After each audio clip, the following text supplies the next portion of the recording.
guys, Preacher 357 here, out here on the range again with a gun that I showed you in one of my earlier videos, the video that I did on why is the Second Amendment important. I showed you that I'd picked up this gun here at the TFA auction, and it is the Beretta 80X, which is their Cheetah model, they call it.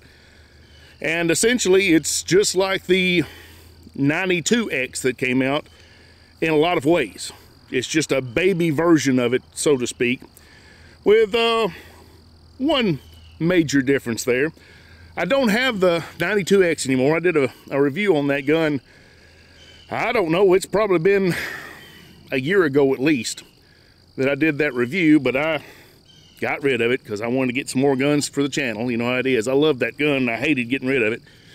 Kind of regret it in a way, but you got to do what you got to do. But I do have my old 92 S, late 70s model, which is the same size as the 92X. It's just the older model and a little bit different grip angle on them, but same size gun. And you can see the difference in the size between the 80 and the 92. I mean, it's significant, the difference. It's basically a baby 92 for the purpose of shooting the 380 cartridge rather than the 9mm. And so it's a much smaller gun. Now, originally the Cheetah series did not have a Model 80. This is something new that they've come out with. From what I understand, this is essentially an updated version of the Model 84 that used to exist. I think they discontinued it in 2015 or 16. So now they've come back out with this 380 model, baby 92, so to speak. And, you know, I got it at the TFA auction, and this was actually one donated by Hickok 45 to the TFA auction. This is the same gun that he did a review on, so if you haven't seen that video, there's something wrong with you. Go watch it first. Obviously, you need to watch Hickok before you watch me, but he donated this to the TFA auction, and Beretta had donated it to him. So thank you, Beretta, because I wouldn't have this gun if they had not donated it to Hickok. So here we have the 80X, and the question that comes to mind is, why? Why now? Why bring this gun back out? Because as 380s go, it's quite large. For example, I do have on me right now my LCP2, and it is actually hot. I forgot to clear it before the video because I'm stupid, but that's all right. We'll be real careful and not touch the trigger. I'm on the range here. There's nothing around me. We're safe. You can see the difference between what a 380 is these days and what they were, you know, years ago. So, you know, the 380s now are these tiny micros that just fit in your pocket. And as 380s go, this is a rather large gun made out of metal. So why? Why bring this out? Because it's actually bigger than some of your 9mm now. For example, here's my P365. We put them side by side, and you can see that the Beretta is actually larger than this 9mm is now. So what's the purpose? Why does Beretta bring this back out now? Why do they think this will sell? And the only thing I can come up with that makes sense to me is they saw the success of some of the guns like the 380 EZ from Smith & Wesson, or this gun here, the Ruger Security 380, a gun that I actually really liked and got rid of my 380 EZ because I like this gun so much more. And I thought maybe the success of this gun is what has prompted Beretta to bring it back out to the market, because if you'll notice here, when I compare the Security 380 with the Beretta, they are pretty close to the same size. Now the 380, the Security 380 comes with a 10-round mag and with a 15-round mag. With a 10-round mag flush fit, it's a little bit smaller in the back than the Beretta, but with the 15 round, it's a little bigger than the Beretta, so it's very comparable in size. And it's strangely very comparable in weight. And I was really surprised when I compared the two that way. This is a metal aluminum frame gun here. This is a polymer frame gun. And yet, I want to say the Security 380 feels like it might weigh just a little bit more. There's not much difference. I'll have to look up the actual weights off of the websites, but if there's a difference, it's not much between these two guns. And so maybe that is why Beretta thought it would be successful. The only thing is, the Security 380 is what they call a light rack. And the M&P 380EZ was also a light rack, meaning it was very easy to rack the slide. It was for people who had compromised strength in their hands. Now, Berettas have been a gun that have been very easy to rack for me, especially the 92s. This 92 here, that's not hard to rack at all. Of course, it's 45 years old roughly, and maybe the spring is worn in a little bit, but it's really not bad at all. So I thought, well, maybe that's what it is. You know, these Berettas, they've got the cutout slides on them, and they're really not that bad to rack. Maybe they thought it was comparable enough that some people would choose this over the 380EZ, but it's not terrible to rack. You know, comparing it to like the P365, it might be a little easier to rack than the P365. So it's not bad. It's got good serrations on it, front and back. I think a lot of people can rack this slide fairly easily, but it's nowhere near as easy as the Ruger. So there's the downside of it. You know, if someone was looking for the easy to rack slide, this is going to beat the Beretta. But I thought maybe that's why, you know, they brought this to market, thinking it could compete against like the 380, the Security 380 or some of those. But obviously this has a much higher price tag than those. So you're gonna be paying more money for this gun. So does that mean I'm recommending people not buy this gun, but buy the Ruger Security 380 instead? No, I'm not making that recommendation. I think the 380 by Ruger there, the Security 380, is a great gun. I like that gun. I actually think I shoot it a little bit better than this one. And strangely enough, I think the recoil on the Security 380 is noticeably less than it is on the Beretta, which surprised me. I was not expecting that. But I think it is a lighter felt recoil.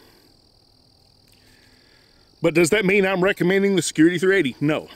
And here's why. I have had a lot of dealings with Ruger semi-autos in the past, and I've had parts, internal parts, that have broken, things that had to be replaced, given time. Whereas my experience with Beretta is that they tend to work forever. As I said, this gun here is 45 years old, has all the original parts to it, and it still functions flawlessly. So, you know, if you buy the Beretta, you're going to pay more money, but you've got a gun that you know 45 years from now is probably going to be working just as well as it did when you took it home. Can you say that with the Ruger Security 380? I wouldn't be willing to make that bet. Now, most people probably don't need a gun for 45 years or need it to be that durable, but, you know, some people want that. And, you know, if you're going to pay several $100s for a gun, you know, maybe you want to make sure it does last a long time. And you can be assured, I believe, with a Beretta that it will, because that's my experience with them. So that's just some of my opinions and some of my thoughts on all of this. My opinion, and you know, about a $1.50 might buy you a cup of coffee at McDonald's or something. You know, it's not worth much. But I'm gonna give it to you anyway, because that's what I'm here to do. But let's just do a little bit of shooting with the Beretta 80X and just see if I can hit fairly well with it. It was shooting pretty well. It was shooting a little bit low, so I might have to hold maybe a little high with it. not my preference. I would rather be able to adjust them, but it doesn't look like there's any elevation adjustment on this rear sight. It's part of a plate for an optic system, which I don't care for optic systems, especially not on a little gun like this. So I have no plans of ever putting one on here, but we'll just do a little bit of shooting, see if we can hit with it, maybe give you some more thoughts I have about it. I love the platform. I love the 92 platform, which is basically what this is as well. They're great shooting guns. This is a good shooting gun, even though I said it had a little bit more felt recoil than the Security 380. That doesn't mean it's pummeling me. It's a 380, right? It's not bad at all. This is a very pleasant gun to shoot. So let's just do a little bit of that now. One other thing about this is, just to bring up the Security 380 again, since I have, one of the things I said about the Security 380 that I didn't like was that they basically took the 9mm magazines and just put a spacer in them for 380. And I didn't like that. Still don't like that. Never heard of it being a problem. It's just a personal problem that I have with it, which amounts to nothing. But you'll see here with the Beretta magazines, they are designed for the 380. They are not designed for a 9mm with a spacer in them. So I do like that better, for whatever reason. Like I said, I've never heard of it causing a problem, but I still don't like it. So anyway, I've talked a lot, I know. Someone put a comment on one of my videos the other day telling people just to skip the first 5 minutes. Get tired of hearing me talk or something, I don't know, but I can't help myself. I'm a preacher, we like to talk. I like to hear myself talk. But let's do a little bit of shooting now. Start out here just like normal with red plates, and we'll just see if I can do anything with it. If I can get the range on it. All right.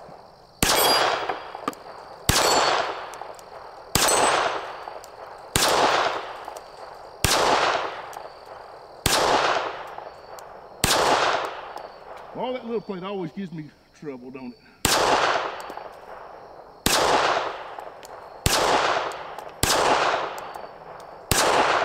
I could not find the range. I moved all around and just couldn't find it. But let's give her another shot here. I gotta hit it at least once.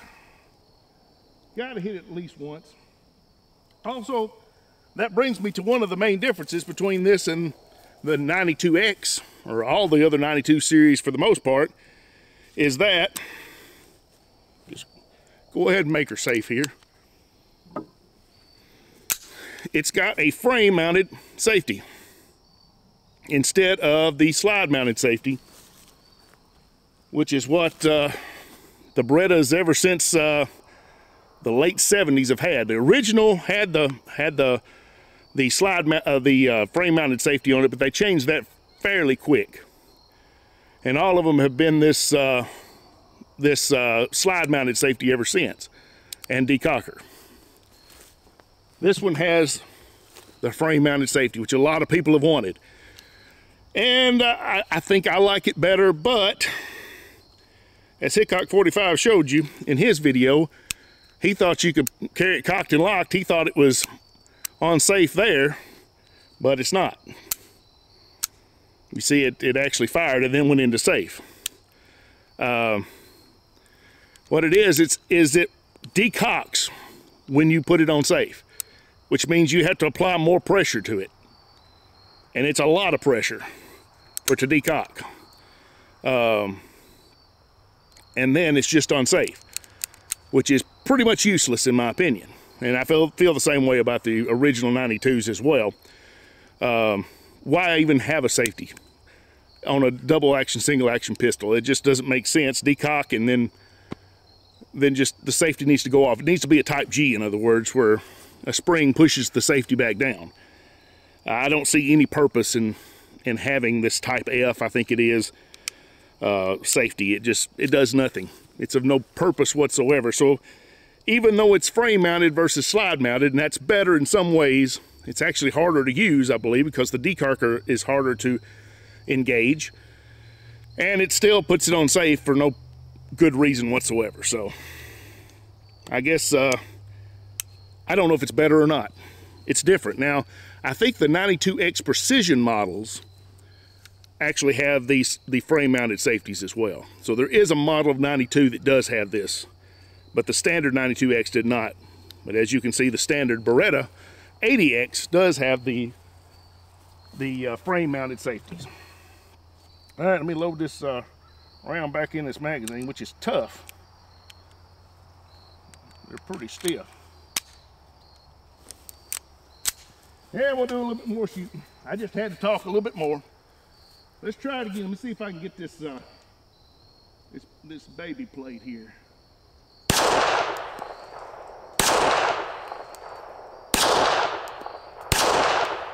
I am not even seeing where I'm going. There we go. Finally got it. Just a hair high and right above it and it hit. Got to 35.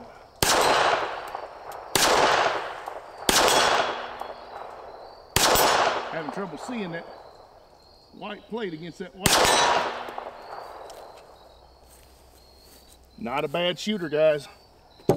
Not a bad shooter at all, which is exactly what I would expect from a 92, because every one I have ever shot, the 92S I've got, the 92FS, the 92X, they have all been just great shooters. You know, they're right up there with, you know, the 1911s and the CZ75s for being great shooters. You know, I don't know if they're as good as a 1911, but the triggers are really good on them.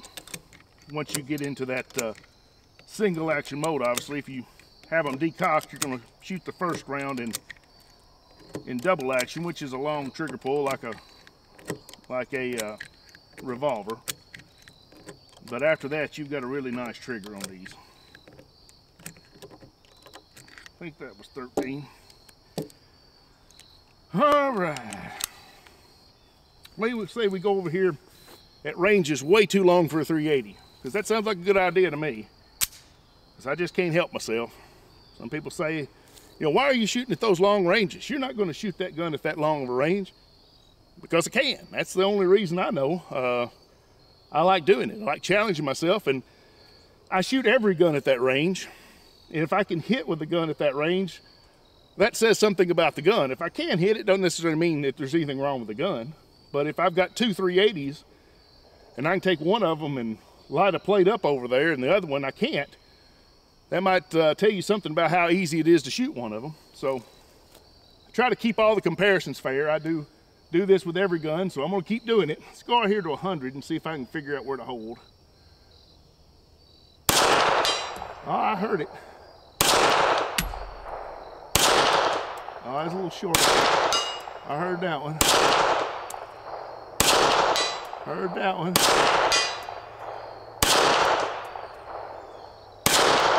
Ah, just a little off.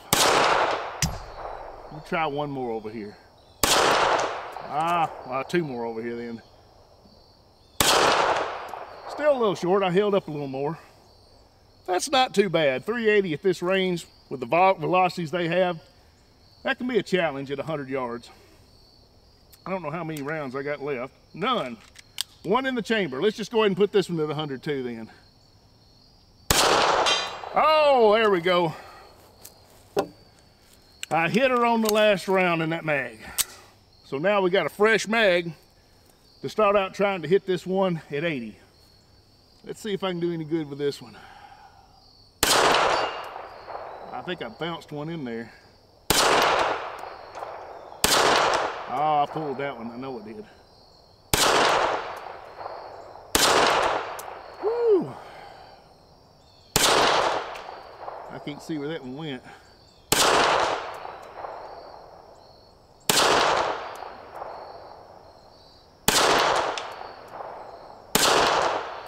Not sure why that one went so low. I'm just getting a little tired maybe. Let's reset. Try her again here. One thing about this safety is it's kind of in my way from my thumb. I can ride over the top of it, but it's not very comfortable.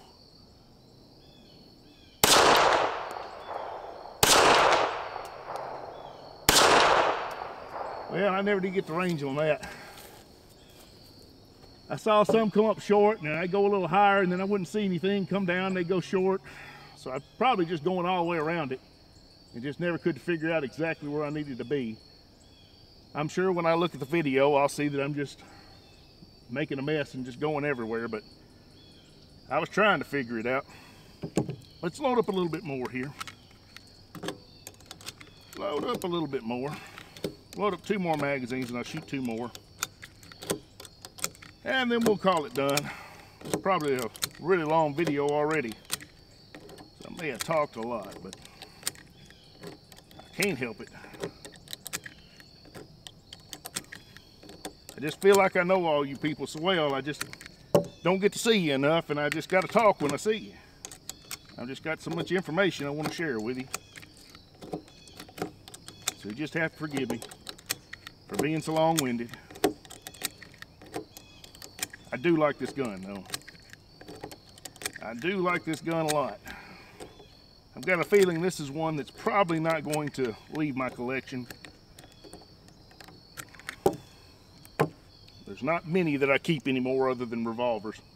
I tend to keep the revolvers because I love revolvers. But this one may stay in my collection. I just got to try one more time to hit that red plate. Just see if I can figure this out.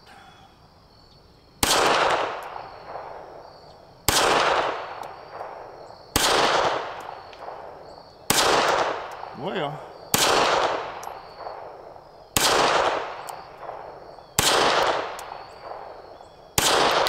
there we go. Trying to walk her in, and I finally got it.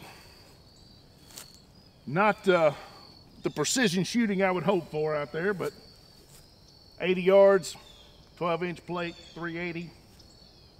I'm going to be happy with that. I'm content with that performance. So.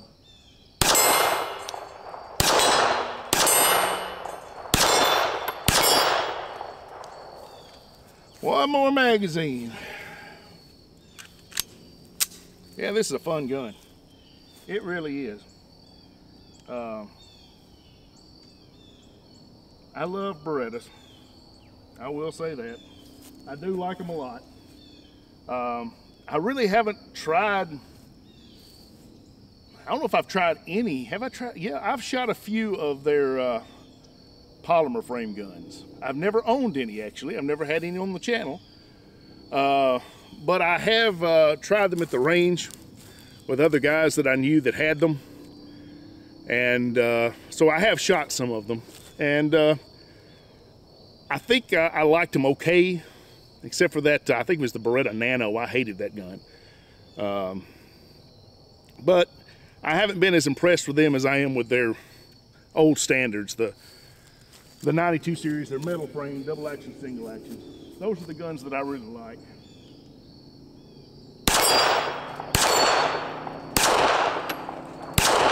Well, there we go.